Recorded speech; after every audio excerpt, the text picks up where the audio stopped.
Hi అండి. ఇది mango season కదండి. ఈ సీజన్లో ఎక్కువ మ్యాంగోతో రకరకాలుగా రెసిపీస్ అయితే చేసుకోవచ్చు. అయితే నేను ఇంట్లో ఈరోజు మ్యాంగో మిల్క్ షేక్ అయితే చేశాను. చాలా బాగా వచ్చిందండి. ఎవరైనా ఫస్ట్ టైం ట్రై చేస్తే ట్రై చేయొచ్చు.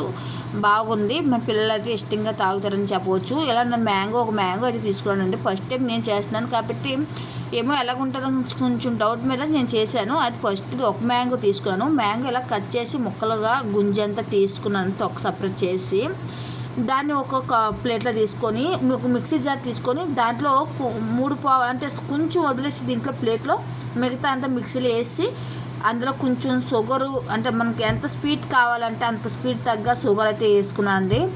ఆ తర్వాత కొంచెం కాచి చల్లటి పాలు అయితే దీంట్లో వేసుకున్నాను. ఇక్కడ ఐస్ క్యూబ్స్ కూడా వేసాను. నేను స్కిప్ అయిపోయింది వీడియో. ఐస్ క్యూబ్స్ కూడా వేసి ఇలా మిక్సీ అయితే పెట్టేసాను. దీన్ని మిక్సీ పెట్టేసి గ్లాస్లో వేసుకున్నాను. చాలా బాగుందండి. ఫస్ట్ టైం ట్రై చేశాను. పిల్లలు అయితే బాగా నచ్చింది. ఇంకా కొంచెం కూల్గా కావాలంటే కొంచెం ఐస్ క్యూబ్స్ కూడా గ్లాస్లో వేసుకొని ఇలా మిక్సీకి వేసుకొని ముందు కట్ చేసిన ముక్కలు కొన్ని ఉండిపోయాయి కదండి, వాటిని పైన వేసాను. చాలా బాగా వచ్చింది. ఎవరైనా ఫస్ట్ టైం ట్రై చేశారో కంపల్సరీ ట్రై చేయవచ్చు.